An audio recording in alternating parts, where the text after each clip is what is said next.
What is going on, everyone? Back with another video.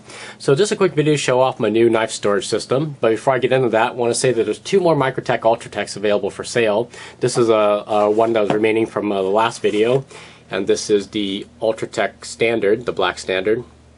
There. And this one just has a really stiff firing button, only because I have never broken it in, but there you guys go. All the paperwork and the sheath and everything is all in there. The price on this one's going to be $235, and that's shipped, by the way. I'm actually taking a loss because I'm just selling these at the exact same price I got them. The other one is the Ultratech Dagger Edge Urban Camo Standard, and this is a pretty rare one because well, I don't think Microtech are producing these at the moment. This is a really beauty of an Ultratech, and I really like it a lot, especially with the bronze, the hardware, but I gotta let it go, and this one's gonna be going for $250. So if you guys want any of these, let me know. There's the sheath and plastic and all the paperwork from it before. And by buying from me, you'll just agree to the normal standard disclaimer, which I'll probably PM you. So whoever wants it, just shoot me a message, and I'll shoot you guys back a response with the acknowledgement and everything, and you know, that'll be that. So on to the case. This is the Pelican 1400 case. I finally picked one up, and I absolutely love it. I can now see why people are buying these cases. I mean, this thing could, I mean, the way it feels, the way it looks, and I mean, it just feels like it can withstand like a bomb attack, really. It's just crazy. So as I said, this is a 1400 case. Now I will caution everyone that if you buy the 1400 case, your knives would be sticking up a little bit. And just to give you a quick idea here, I have, if I turn to the side, this is a Strider PT right here, and it's perfectly flush with the foam right now.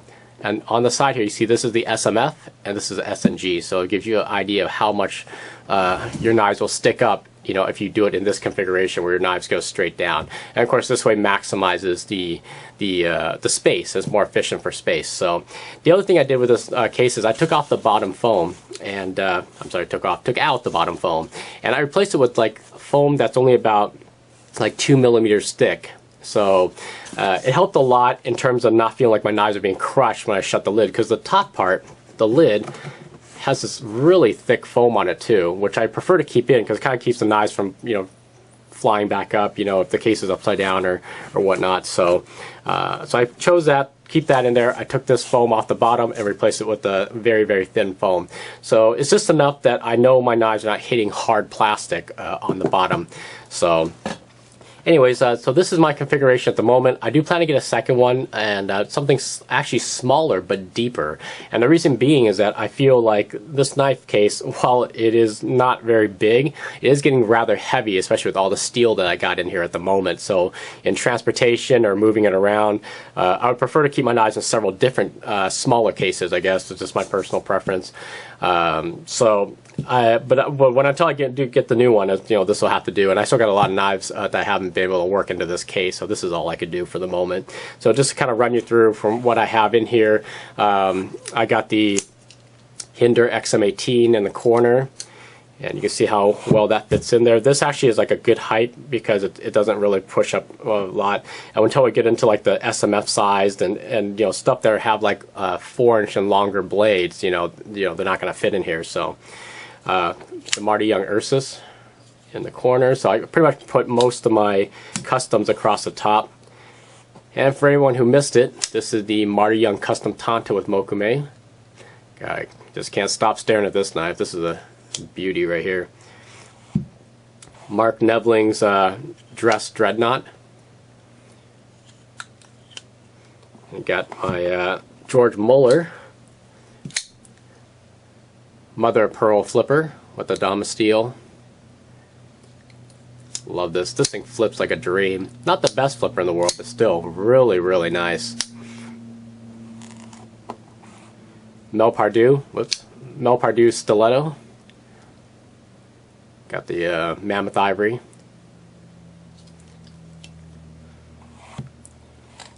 Oh, this one's hard to get out, but this is the Quartermaster Vaquita. Warren Thomas designed, limited to 100. Love this back part here. One of these days I'm about to get myself a real Warren Thomas. Sabenza 21, Tonto, of course. I put all my knives tipped down, by the way. I don't know why. A pretty rare knife, the A.G. Russell Achius. These are very hard to find these days. I mean, obviously they're sold out, so you gotta hit the secondary market for them. Mike Sanders liner lock. And one of my new favorite flippers, I just got this. Well, you guys know if you follow my channel. This is the Alan Foltz inertia folder or inertia flipper. Absolutely gorgeous design.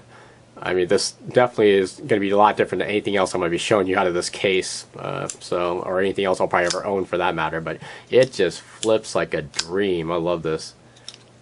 And for something that doesn't run on bearings,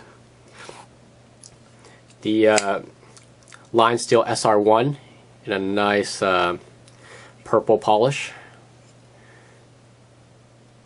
I haven't pulled this knife out in a long time. This is still a real beauty.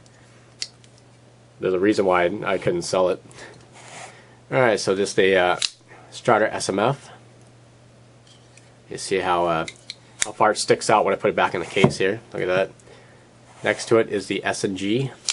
The one knife that I'll never ever get rid of. A gift from my wife. Still love this knife. The Strider PT, which is just perfectly flush with the foam.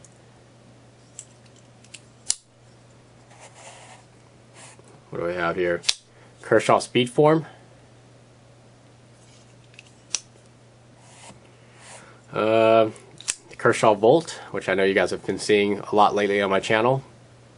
Another knife that I'll probably never ever get rid of.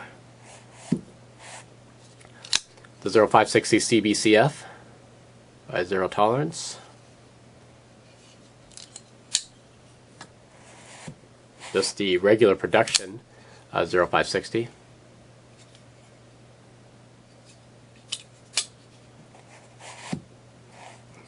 Oh, just the PXL from Fallneben. For a production knife, this is a really, really nice production knife. Very, very well sculpted handles, good ergonomics, and very smooth. Look at that. The Bohan Lew's Bluefin Flipper. Finally got this thing broken in, so it actually no longer sticks, so which is very nice. Look how nice that flips out. For such a long and large and wide blade, this thing flips really, really well. Another favorite of mine, back in the day, which is the Three Sisters Forged Beast. Really nice, thick, small knife. I mean, this is not a large knife, but I mean, this will probably handle most tasks that you'll ever throw it up against. So there it is. Here's another favorite flipper of mine. This is the Spyderco Southern with the rival Knifeworks, what's it called, Lightning Strike carbon fiber scales on there. Really smooth to the touch, and he did an excellent job of just rounding out everything. And it's just, it looks stock, really. It is. He just did a wonderful job on this, and of course, just flips really, really well.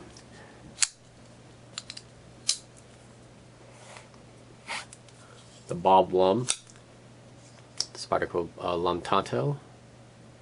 These are pretty rare these days as well. Spyderco pair of 2 in the blue G10 scale and the M390 steel.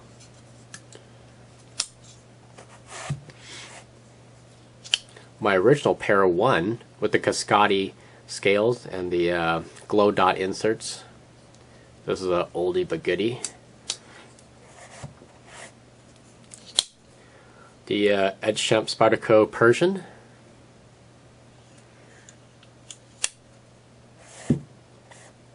The Edgechamp Spyderco Chris.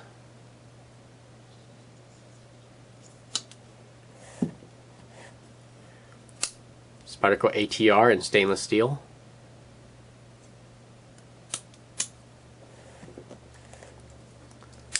This is the Howard Beale designed Spyderco Phoenix. This is another one of those rare knives. Spyderco Delica Damascus.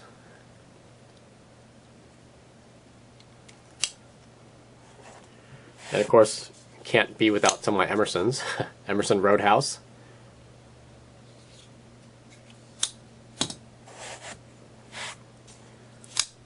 My all-time favorite, Emerson CQC15, the full-size version.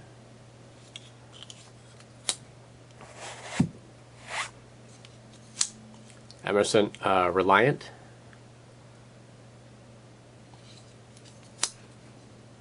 This is the only knife that's tip up in here because the G10 is so grippy that it's hard to pull out of the foam. And this is the 7505-132 by Benchmade. And of course it's a dual action, so got the manual and automatic. Very fun knife to play with. The Bob Lum Design Benchmade LFTI. One of my all-time favorite Benchmades. The Fantoni HB01, customized by Bison Knives. Really nice carbon fiber. He did a wonderful job on this one. Boker Plus Epicenter, designed by Todd Rexford. As close to the real Rexford as I'm probably ever going to get. Way down the bottom here, there's a friction folder by Jared Price. This is a really nice little knife. I never really carry it, but it's just kind of, it's very nice. Actually, very ergonomic. Tiny too, though. Look, it goes all the way to the very bottom of the case because it kind of disappears. Got a SOG facet. Probably the only, I think this is the only knife to have a mirror polish. Oh no, actually no, I lied. I still got the Allen folds. Forgot about this, but yeah, one of my first knives that had a mirror polish on it. Love this knife. Nice little gentleman folder. And SOG Tomcat 3.0 limited edition.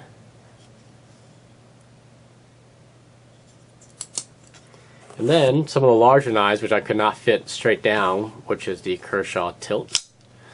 You guys are all familiar with this knife. Love it. Smooth as silk. Look at that. Gosh, awesome. And this just goes right here. Got a Microtech Ultratech Katana, which is the, well, they call it the custom version of the Katana. Very nice. All the bronze hardware and clip. This is a really, really smooth action. The button's not even as stiff as the production Ultratechs, which is something I like because I don't want to work at trying to get the blade to deploy. One of the 3 Makora 2s I still have. I couldn't fit the third one in here, so I left that one out. I'll probably put it in the other case when I get it. But beautiful knives, and definitely one of my favorite Microtech out-the-front knives ever. And of course, who can forget the Makora 2 with the blue anodized hardware and the black partially serrated blade. Love this. Quite a bit more expensive than the standard Makora 2, but still really awesome. So, alright, well, there you guys have it. Just a quick trip through the case I have, and a part of my knife collection. Obviously, it's not my entire collection, but I do plan to get another one of these. These are excellent boxes, and I can't say enough good things about them. The other thing is you can always lock them as well. And they have an equalizer on here. You can lock them with 2 padlocks on here, or just 1 padlock, you know, whatever you want. But very awesome. Definitely a hard use case. So, all right. Well, this is it for me. So, any questions, comments, write them on the bottom in the comments section, or send me a personal message. If anybody want any of those 2 Ultratech knives, send me a personal message. I'll respond back. Until next time, take care. Have a great day, and I'll catch you guys on the next one.